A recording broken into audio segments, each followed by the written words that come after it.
Bonjour à tous. Salut tout le monde. Dans la vidéo d'aujourd'hui, on va revenir sur un fait qui est assez sanglant, mais d'abord je voulais remercier l'abonné qui nous a donné cette affaire parce que du coup ça fait qu'on a eu une affaire bonus pour vous et pour nous parce qu'elle était ultra intéressante et du coup on s'est dit qu'on allait vous la sortir maintenant vu que notre chaîne est en train d'un peu prendre, on s'est dit qu'on allait du coup vous remercier comme ça. Et du coup avant de commencer la vidéo qui était prévue demain, donc comme tous les jeudis, elle sera pas demain, elle sera samedi, donc je vous remettrai de toute façon une notification sur Instagram à ce moment-là. Dans l'histoire d'aujourd'hui, on va se situer en Russie et on va parler de Tamara Samsonova. C'est une mamie de 71 ans qui, la plupart des crimes se sont passés à Saint-Pétersbourg, en Russie. Et comme je viens de dire, c'est une mamie de 71 ans à l'heure d'aujourd'hui, mais elle avait quelques années de moins au moment où tout ça s'est passé. Et du coup, elle a tué beaucoup de gens, on va vous raconter ça. Et du coup, elle a tué environ 14 personnes entre la fin des années 90 et 2015. Donc si vous voulez voir son histoire, restez avec nous.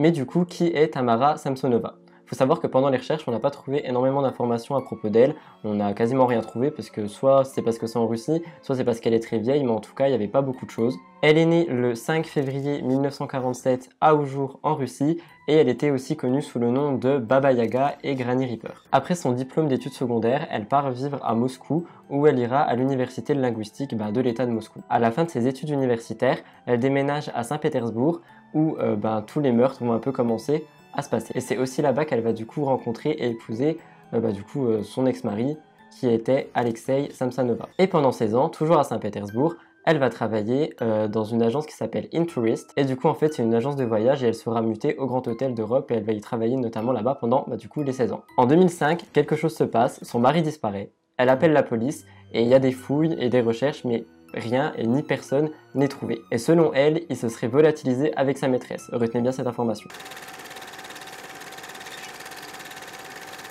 Elle va par la suite rencontrer Valentina Ulanova, qui est l'une de ses voisines de l'immeuble et qui est âgée de 79 ans. Tamara l'appelait d'ailleurs Valia, et suite à des rénovations qu'elle devait faire dans son appartement, elle va être hébergée par Valentina pendant plusieurs mois. Comme la plupart des colocations, au début tout se passe bien, mais par la suite, il commence à se crêper le chignon. Du coup, ça commence à partir dans énormément de disputes, jusqu'au jour où, le 22 juillet 2015, Valentina va exprimer à Tamara qu'elle veut retrouver sa vie tranquillement, seule dans son appartement, et du coup va demander à Tamara de partir le plus vite possible. Sauf que Tamara, prise de colère, ne voulant pas quitter cet appartement, elle va décider de se rendre à une pharmacie et y prendre un maximum de somnifères dans le but d'empoisonner sa propriétaire. Sur le retour, elle va s'arrêter dans un magasin et elle va prendre une salade que Valentina aime particulièrement. En rentrant chez elle, elle va du coup faire à manger et y mettre une cinquantaine de comprimés de somnifères qui sont très puissants dans la salade de Valentina. Au début, Valentina forcément ne se doute de rien.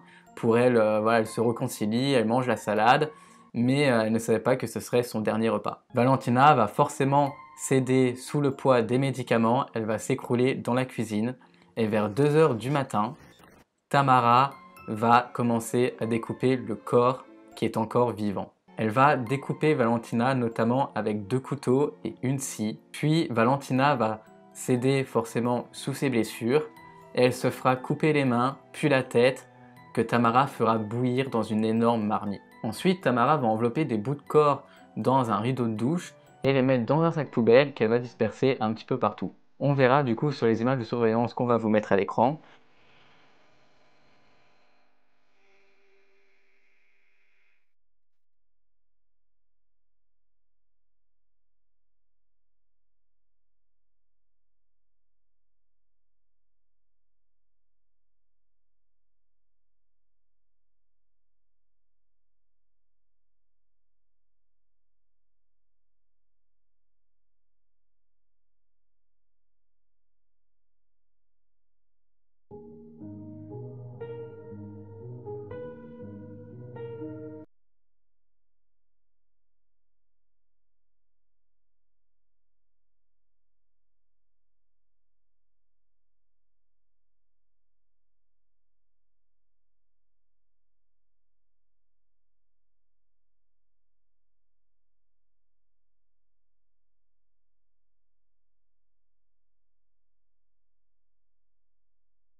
On la voit du coup faire 6 à 7 allers-retours dans la nuit, portant des sacs qui sont très lourds, qu'elle a du coup du mal à porter et qui laisseront des traces de sang sur le sol. Ces allers-retours vont durer pendant 2 heures et suite à ça, pendant 3 jours, aucune nouvelle. Le 25 juillet 2015, la police va être interpellée et ils vont retrouver des morceaux de corps dans une décharge sauvage. Dans les morceaux de corps, ils vont notamment retrouver le torse avec un bras qui sera encore accroché dessus. Ils vont retrouver aussi un sac poubelle avec du coup le rideau de douche et les hanches avec des moignons de cuisse dans les sacs poubelles. C'était vraiment quelque chose d'atroce. C'est vraiment dégueulasse. Je m'imagine à la place des policiers et je pense qu'ils ont vraiment dû passer une mauvaise journée. La police du coup va aussi venir avec des chiens. Ils vont vite retrouver d'autres sacs poubelles avec des morceaux de corps à l'intérieur. La police du coup va vite commencer son enquête et ils vont trouver l'identité de Valentina et suite à ça ils vont aussi être au courant que Valentina hébergeait une certaine Tamara dans son appartement. Du coup ils vont forcément faire le lien entre les deux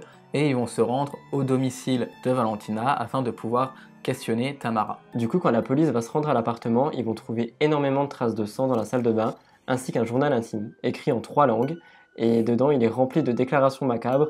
Je vous laisse deviner de quoi ça parle. Une fois interrogée, Tamara avoue tout de suite et elle avoue aussi avoir commis 2 autres meurtres dans la décennie, donc elle avait en tout déjà tué 3 personnes. Mais il y a un truc qui est assez bizarre, c'est que Tamara a écrit dans son journal intime du coup qui a été retrouvé en 3 langues, qu'elle était extrêmement amoureuse de sa colocataire et qu'elle se verrait pas du tout revivre toute seule.